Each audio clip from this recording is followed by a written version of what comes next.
All right, the Whiskey Rebellion.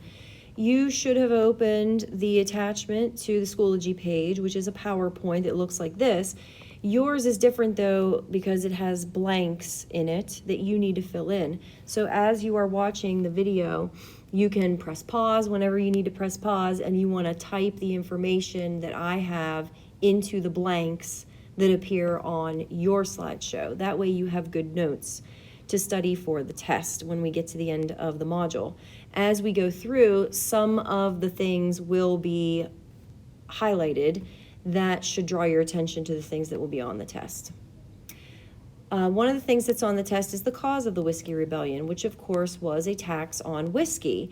The government was still in great debt from fighting the Revolutionary War, and it was actually Alexander Hamilton's idea to put a tax on whiskey. It's a tax on the people who make whiskey. They have to pay the tax on the gallons and gallons and gallons that they are producing before they even sell it to their customers. And that really is the argument against it, that these frontier farmers cannot afford it.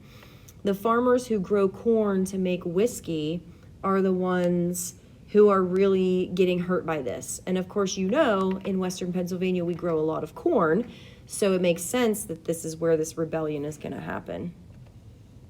The city of Washington, PA is going to be an epicenter of the Whiskey Rebellion and the surrounding areas, including Pittsburgh and parts of Allegheny County. I wanted to show you on a map how close we are to where this happened.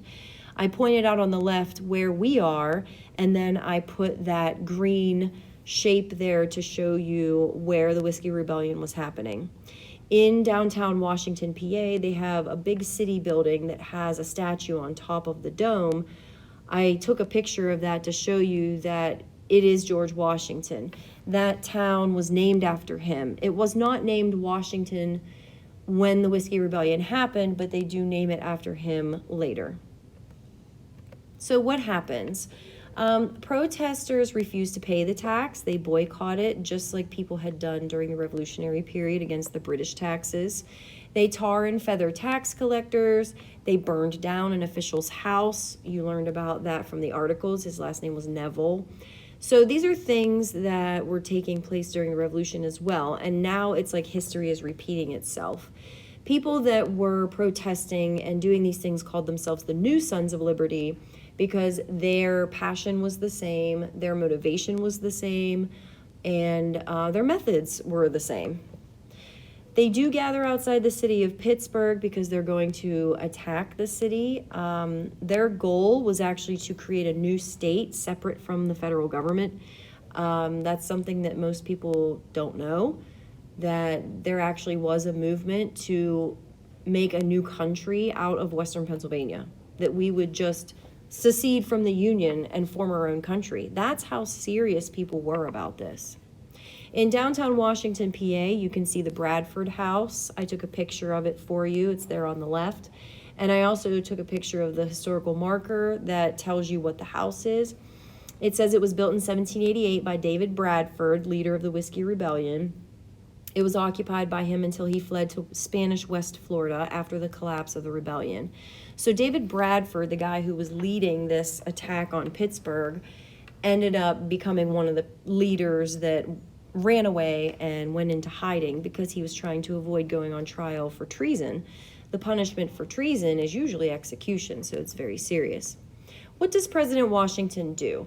The capital city at this point was in Philadelphia, so he is within riding distance of Western Pennsylvania. He decides that he's going to basically march into battle. He's going to lead troops. You could see him in the picture there below on the white horse. Puts on his uniform. It's the first and last time that a sitting president ever did this.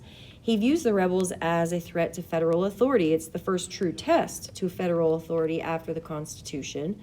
And he sends state militias from 4 different states to Western Pennsylvania. So how does it end?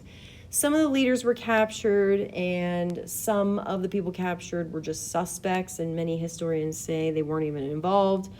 And many of the protesters, most of them, fled. They just went home and just dropped it and said, you know what, if the president's going to come here with 12,000 troops, I'm not interested, no thanks. So no major battles are fought. All of the violence that happened was just small scale on a local level. And the people that did get arrested when they were put on trial, those that were found guilty of treason were actually set free and pardoned by George Washington, which means he forgives them. And he says, like, don't worry about it. You can never be prosecuted for this again. We're not going to come after you. This shows that he's not going to be like a tyrant. It shows that he is a forgiving president. It shows he's humble. It shows he's level-headed. It shows he has empathy for them. He did lead troops in the revolution, after all. He knows what a rebellion is. He knows what a revolution is. And he knows how passionate people are about paying taxes on specific items to pay off war debt, because that's exactly what the revolution was about. So he totally gets it, and he shows his understanding by letting them go and just saying, don't do it again. I mean business. So that's the Whiskey Rebellion. It is local history, but it's also national history, and has added to the legacy of George Washington.